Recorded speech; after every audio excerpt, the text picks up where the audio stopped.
फजर डॉक्टर रंगूनवाला के खिलाफ कार्रवाई करना चाहती है, लेकिन वो अभी काफी समझदारी का मुजाहिरा करेगी और डॉक्टर रंगूनवाला की हकीकत को किसी को नहीं बताने वाली। सबसे पहले उसका फोकस यही होता है कि शेर मुकम्मल तौर पर सेहतियाब हो जाए। जैसा कि उसने शेर को तो ये कह दिया था कि तुमने मेडिसिन को फेंक देना है और कोई भी मेडिसिन नहीं लेनी। आगे जाकर वो इंजेक्शन भी वो गिरा दिया करेगी जो शेर को लगता है। कुछ भी गुजर जाते हैं और कुछ मंथ शेर की हालत बेहतर होना शुरू हो जाती है। फजर काफी ज्यादा खुश भी होती है, लेकिन अब वो हॉस्पिटल से निकलेगी।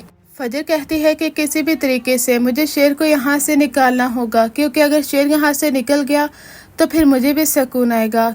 अगर फजर के बारे में उसके चचा और फहद को मालूम हो गया, वो लोग तो यही कोशिश करेंगे कि फजर को इस हॉस्पिटल से निकाल दिया जाए या शेर की ड्यूटी से हटा दिया जाए। उससे पहले ही फजर अपनी प्लानिंग के तहत शेर को यहाँ से निकालने में कामयाब हो जाएगी और अब उसका ट्रीटमेंट एक अलग अपार्टमेंट में किया जाएगा, जहाँ पर फजर उसका काफी ख्याल रखेगी, उसे ट्रीट करेगी, उसे हील करेगी। क्योंकि टीजर्स में दिखाया गया है कि फजर और शेर का रिलेशनशिप इस हद तक स्ट्रांग हो जाता है कि आगे जाकर ये दोनों निकाह भी करेंगे। अब जिस लड़की ने शेर का इतना ख्याल रखा है, उसके मुश्किल वक्त में उसे जिंदगी की तरफ वापस लाई है, उसे एक नई उम्मीद दी है, उसे शेर कैसे छोड़ सकता है। इधर चचा और फहद को मालूम हो जाता है कि शेर हॉस्पिटल में नहीं है।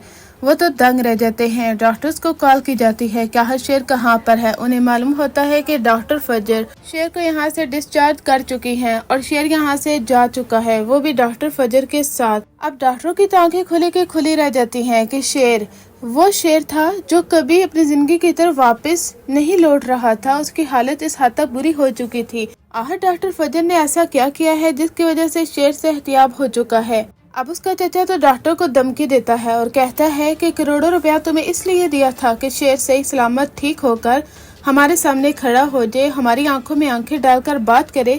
तुम लोगों ने समझा क्या हुआ है। वो डॉक्टर कहता है कि तुम अपनी खैर मनाओ। अगर डॉक्टर फजर ने हमारे खिलाफ कार्रवाई की तो हम भी फंसेंगे और जेल भी जाना पड़ेगा।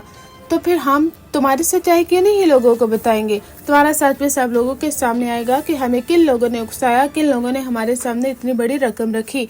उस वक्त तो चचा के होश ठिकाने आते हैं, क्योंकि चचा और फहद के भी बुरे दिन शुरू हो चुके हैं। जब फजर कार्रवाई करेगी तो वो किसी को नहीं छोड़ेगी और वो तो इंसाफ लेकर दिखाती है।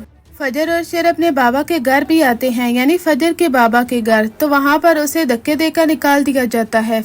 फजर शेर के साथ जाकर टकराती है। शेर को काफी गुस्सा भी आता है, लेकिन वो कहता है कि इन लोगों को तुम्हारी कदर जरूर होगी, चलो फजर यहाँ से। क्योंकि उस वक्त उन दोनों ने निकाह कर लिया था और जब अपने बाबा के सामने आते हैं तब वो लम्हा होता है जब उसके बाबा दरवाजा बंद कर देते हैं और कहते हैं कि हमारी बेटी आज के बाद हमारे लिए मर चुकी है। जैसा कि आपने अपकमिंग जो कमिंग सून टीजर था उसमें देखा ही होगा।